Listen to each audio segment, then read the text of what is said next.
Hello hello வீபர்ஸ். நான் தான் லலிதா. நான் இப்போ ஒரு விஷயம் நான் சொல்கிறேன். என்னென்னா, இதுக்கு முன்னே நான் ஒரு வீடியோ எடுத்தேன். அது 22 நிமிஷம் வந்துச்சு. அதை எடிட்டிங் பண்ணி கொஞ்சம் சின்னதாக்கி நான் கொண்டு வர்றேன். ஓகே, நான் வீடியோவில் சொன்ன விஷயங்கள் எல்லாமே பொய்ன்னு யார் யார் நம்புறீங்களோ நம்பிக்கங்க, தாராளமாக நம்பிக்கலாம். உண்மைன்னு நினைக்கிறீங்களா, யார் யார் உண்மைன்னு நினைக்கிறீங்களா நம்பிக்கங்க. இதுதான் நான் சொல்கிறேன். உண்மையோ பொய்யோ இது வீவர்ஸோட கையில் இருக்குது. ஓகே, இது முக்கியமான வீடியோ. ஓகே, இதுக்கு முன்னே எடுத்த வீடியோ நான் அப்லோட் பண்ணுறேன். அதுக்கு பிறகு இந்த வீடியோ வரும். ஓகே, கண்டினியூஸாக வரும். ரெண்டும் ஒரே சமயத்தில் நான் அப்லோட் பண்ணுவேன். முன்பு இந்தியா அந்த அந்த ஜம்மு காஷ்மீர் இடத்த எழுதி வாங்கிச்சு. 1949 இந்தியா ஜம்மு காஷ்மீரை எழுதி வாங்கிச்சு. காரணம் பாகிஸ்தான்காரங்கனால, அவங்கனால பிரச்சனைன்னு எழுதி இவங்க வாங்கிட்டாங்க. நாங்கள் பார்த்துக்கிறோம், என்ன சண்டை வந்தாலும் நாங்கள் உங்கள் ஜம்மு காஷ்மீரில் எல்லா பகுதியில் இருந்து உங்கள் நாட்டை நாங்கள் காப்பாற்றுறோம் அப்படின்னு ஹரிசிங் கிட்ட உறுதியாக சொல்லிட்டாங்க. நாங்கள் பார்த்துக்குறோம், நீங்கள் தாராளமாக அந்த ஜம்மு காஷ்மீரில் இருக்கலாம், ஒரு பிரச்சனை வராது பாகிஸ்தான்காரங்கனால. அதனால் நீங்கள் தாராளமாக அங்கே இருந்துக்கலாம். எங்கள் ஜம்மு காஷ்மீர் உங்கள் அரண்மனையில் இருந்துக்கிறோம், ஒன்றும் பிரச்சனை வராதுன்ட்டு இவங்க எழுதி வாங்கிக்கிட்டு, இந்தியாவில் உள்ளவங்க எழுதி, பாலிட்டிக்கில் உள்ளவங்க அவங்க எழுதி வாங்கிக்கிட்டு, பாலிட்டிக்குன்னு இப்போ ஏதாவது ஒரு நாடு சம்மந்தப்பட்ட ஒரு விஷயத்தை ஏதாவது ஒரு பிரச்சனைன்னா யார் எல்லாம் கலந்து பேசி முடிவு பண்ணுவாங்க? அந்தந்த நாட்டில் உள்ள பாலிட்டிக்கில் உள்ளவங்க. அப்புறம் பிரதமர் இருப்பாங்க, பிரதமர் இல்லைன்னா சீஃப் மினிஸ்டர் இருப்பாங்க.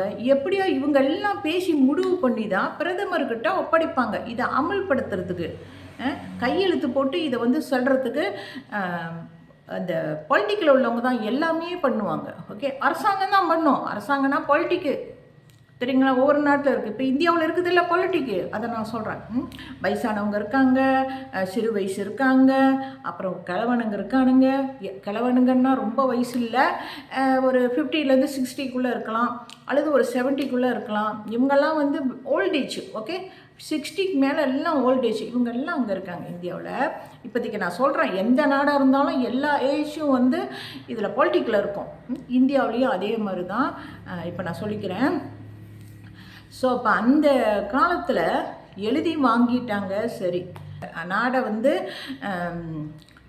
இந்தியாவுக்கு ஒப்படைச்சாச்சு. ஓகே, இந்தியா வச்சுக்கிட்டு இருக்குது. இப்போ 75 வருஷம் ஆகுது. இன்னமும் இதுதான், இதோட கண்ட்ரோலில் தான், இந்தியா கண்ட்ரோலில் தான் இருக்குது.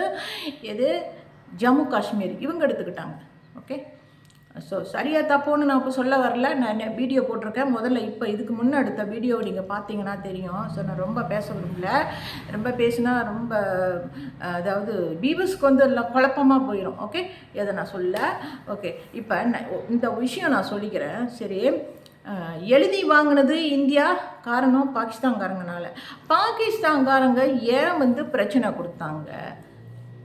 ஜம்மு காஷ்மீரில் ஏன் போய்கிட்டு வந்துக்கிட்டு பிரச்சனை கொடுத்தாங்க? அது நீங்கள் பார்க்கணும். காரணம் என்ன தெரியுங்களா? ஆப்கானிஸ்தான் சுல்தான் அவர் தான் இருந்திருக்காரு. 1700 ஜம்மு காஷ்மீரில் சுல்தானாக இருந்திருக்காரு. கொஞ்ச நாள் தான் இருந்திருக்காரு. இவர் அங்கே போய் இருந்தது. அதுக்கு முன்னே இருந்த சுல்தானுங்க எல்லாமே முஸ்லீம் தான். அந்த நாட்டில் உள்ள எல்லா மக்களும் முஸ்லீம் தான் இருந்திருக்காங்க. கொஞ்சம் பேர் தான் இந்து மதத்தை சேர்ந்தவங்க, மற்றவங்க எல்லாமே முஸ்லீம் தான். அவ்வளோ பேர் இருந்திருக்காங்க. அந்த காலத்தில் 1700க்கு முன்னே இருந்திருக்காங்க. இப்போவும் எல்லாம் முஸ்லீம் தான் இருக்குது. இப்போ போய் எல்லாம் இந்தியாவில் உள்ளவங்க கொஞ்சம் கொஞ்சமாக போய் சிங் பரம்பரை அந்த ஜம்மு காஷ்மீர்லெல்லாம் போய் அங்கே செட்டில் பண்ணிக்கிட்டாங்க. இப்போ சிங் ஆளுங்க இந்தியாவில் உள்ளவங்க அங்கே போயிட்டாங்க. ஸோ இப்போ இந்து மதத்தை ஜம்மு காஷ்மீரில் பெருசாக்கிறதுக்கு இந்தியாவில் உள்ளவங்களாம் அப்படியே படையெடுத்து அங்கே போய் உக்காந்துட்டாங்க. எங்கே? ஜம்மு காஷ்மீரில். ஓகே, அந்த சமயத்தில் ஆப்கானிஸ்தான் சுல்தானை 1700 150 வருஷத்துக்கு முன்னே ஆப்கானிஸ்தான் சுல்தானை இறக்குனாங்கல்ல, இந்தியாவில் உள்ள சிங் ஆளுங்க இறக்கி விட்டு தானே சிங் பரம்பரையை கொண்டு வந்திருக்காங்க. இங்கே உள்ளவங்க இறக்கிட்டு தானே கொண்டு வந்திருக்காங்க.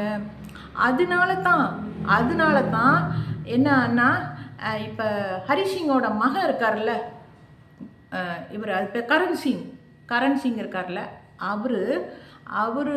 அவர்கிட்ட போய் கரண் சிங்கிட்ட போய் அந்த காலத்தில் இப்போ நான் சொல்கிறது வந்து அந்த காலம் 1949க்கு பிறகு நடந்தது. எத்தனாவது வருஷம்னு எனக்கு தெரியாது, ஆனால் அந்த காலகட்டத்தில் நடந்திருக்குது.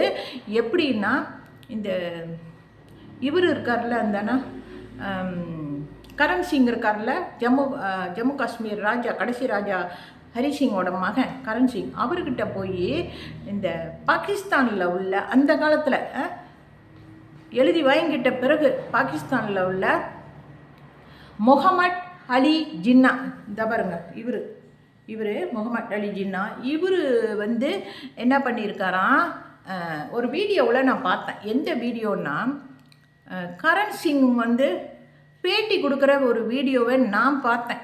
கரண் சிங் பேட்டி கொடுக்குற வீடியோ யூடியூப்பில் போயிருக்குது. அதை நான் பார்த்தேன், யூடியூப்பில் பார்த்தேன், இல்லைன்னு இல்லை, உண்மையாக பார்த்தேன். அதில் கரண் சிங் பேசிக்கிட்டு இருக்காரு. அந்த பாகிஸ்தான் நாட்டில் உள்ள முகமட் அலி ஜின்னா, அவர் தான் வந்து பாகிஸ்தான் நாட்டுக்கு தலைவராக இருந்திருக்காரு அந்த காலத்தில். அந்த சமயம் வந்து அவர் வந்து 1949ஆம் ஆண்டுக்கு பிறகு போய் அந்த கரண் சிங் இருக்கார்ல, கரண் சிங்கை வந்து கரண் சிங் இருக்கார்ல, ஹரிசிங் மகன், அங்கே ஆண்டுக்கிட்டு இருந்திருக்காங்க. அப்போ ஆட்சி பண்ணியிருக்காங்க, அந்த இடத்துல இருந்திருக்காங்க. ஆட்சி பண்ணுறதுக்கு இல்லை, அதான் எழுதி வாங்கிட்டாங்க. என்ன பவர் இருக்கு அவங்களுக்கு? கரண் சிங்க்கு என்ன பவர் இருக்குது? அந்த சமயத்தில் அவங்க இருக்கிறப்ப அந்த பாகிஸ்தானில் உள்ள முகமட் அலி ஜின்னா, இவர் போய் அந்த கரண் சிங்கை நாட்டை விட்டு நீ வெளியாகு, நீ இந்த நாட்டில் இருக்காத, ஜம்மு காஷ்மீர் நாட்டில் நீ இருக்காத, நீ வெளியாயிரு, உன் குடும்பத்தில் உள்ளவங்கெல்லாம் வெளியே போயிருங்க அப்படின்ட்டு முகமட் அலி ஜின்னா பாகிஸ்தானில் உள்ளவர் ஏசியிருக்காரு. சொல்லியிருக்காரு, நீ வெளியாயிருங்க, நீங்கள் இங்கே இருக்காதீங்க அப்படின்னு சொல்லியிருக்காராம். இது எப்படி எனக்கு தெரியும்னா, அவர் கரண் சிங் இருக்கார், அவரே வீடியோவில் பேட்டி கொடுத்துருக்காரு. அந்த வீடியோ இன்னும் யூடியூப்பில் இருக்குது. இப்போ நீங்கள் போய் அங்கே தட்டி பார்த்தீங்கன்னா தெரியும், கரண் சிங்கோட பேட்டியை பார்த்தீங்கன்னா தெரியும். அதில் நான் வந்து ரொம்ப பார்க்கல, கொஞ்சம் தான் பார்த்தேன். அந்த கொஞ்சத்தில் உள்ள முக்கியமான குறிப்பு வந்து முகமட் அலி ஜின்னா, கரண் சிங், இவங்க 2 பேரும் அந்த காலத்தில் பேசிக்கிட்டது. முகமட் அலி ஜின்னா ஏசில் சொல்லியிருக்காரு, நீ வெளியாயிருங்க எல்லாரும் ஜம்மு காஷ்மீரை விட்டுன்னு.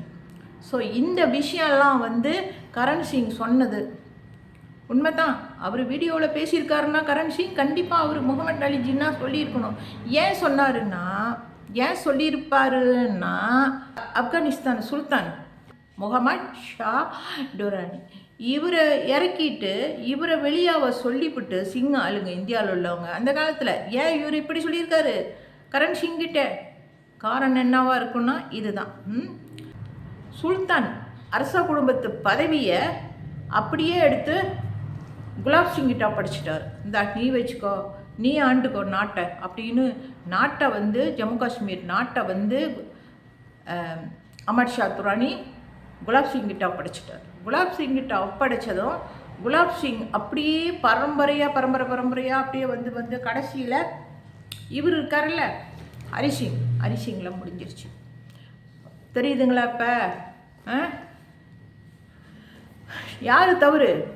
இப்போ முகமட் அலி ஜின்னா பாகிஸ்தான் தலைவர் அந்த காலத்தில் ஏன் போய் 1949க்கு பிறகு போய் ஏசியிருக்காருன்னா, இந்த கரண் சிங் வீடியோவில் அவர் பாயால் சொன்னதை நான் கேட்டேன். ஓகே, அந்த வீடியோவில் முழுசாக நான் எல்லாமே கேட்கல, இந்த ஒரு விஷயம் மட்டும் நான் கேட்டுக்கிட்டு அதோட வெளியாயிட்டேன். ஏன்னா இதான முக்கியமானது. ஸோ இந்த விஷயத்தை கரண் சிங் வீடியோவில் பப்ளிக்காக பப்ளிஷ் பண்ணிட்டாரு. வீடியோவில் சொல்லியிருக்காரு, நான் பார்த்துருக்கேன், அந்த வீடியோ இருக்குது யூடியூப்பில், போய் பாருங்கள். இதான் கதை. ஏன் ஏசினா வெளியாகுன்னு சொல்லியிருக்காங்கன்னா இந்த காரணம் தான். ஆப்கானிஸ்தான் சுல்தானை இறக்கி விட்டு குலாப் சிங்கை கொண்டு வந்துட்டாங்களே, இந்தியாவுக்கு ராஜாவா 4 தலைமுறை அப்படியே வந்திருக்குது. சரி, 4 தலைமுறை வந்திருக்குது. வந்து அந்த அரச குடும்பத்துக்கு, ஜம்மு காஷ்மீர் அரச குடும்பம், கரண் சிங் அரச குடும்பத்துக்கு அந்த பரம்பரைக்கு என்ன மரியாதை இருக்குது? நாட்டையே எழுதி வாங்கிட்டாங்க. இப்போ அந்த நாட்டுக்கு ஒரு ராணி இல்லாமல் போயிட்டாங்க. யார்? இந்த அம்மா வரணும். பாருங்கள் எப்படி இருக்காங்கன்னு. இவங்களை பார்த்தா ராணி மாதிரியா இருக்குது. இங்கிலீஷ் பேசுகிறாங்க, எல்லாம் எலும்பு தோலுமாக கிடக்குறாங்க பாவம். இந்த இந்த நாட்டோட உரிமையை இந்தியா எடுத்துக்கிச்சு. இந்தியா கண்ட்ரோலில் வச்சுக்கிட்டு, இது எவ்வளோ பெரிய தவறு. இந்தியா பண்ணினது மன்னிக்க முடியாத குத்தம். அதை ஒன்று தெரிஞ்சுக்குங்க. சரி, ஸோ முழுக்க தவறு வந்து யாருக்கிட்ட இருக்குது? இந்தியாக்கிட்ட. இவ்வளோ தான் நான் சொல்லுவேன். இதோட நான் வீடியோ முடிச்சுக்கிறேன். இதுக்கு மேலே என்னால் பேச முடியல. என்ன பேசுகிறது, ஏது பேசுகிறதுன்னு ஒன்றுமே தெரில. ஓகே, தேங்க்ஸ் ஃபார் வாட்சிங் மை வீடியோ விவர்ஸ். அனைவருக்கும் ஒரு பாய் சொல்லிக்கிறேன். பாய். ஓகே, இதோட வீடியோ முடிச்சுக்கிறேன். வீடியோ ஸ்டாப் பண்ணுறேன். ஓகே, பாய்.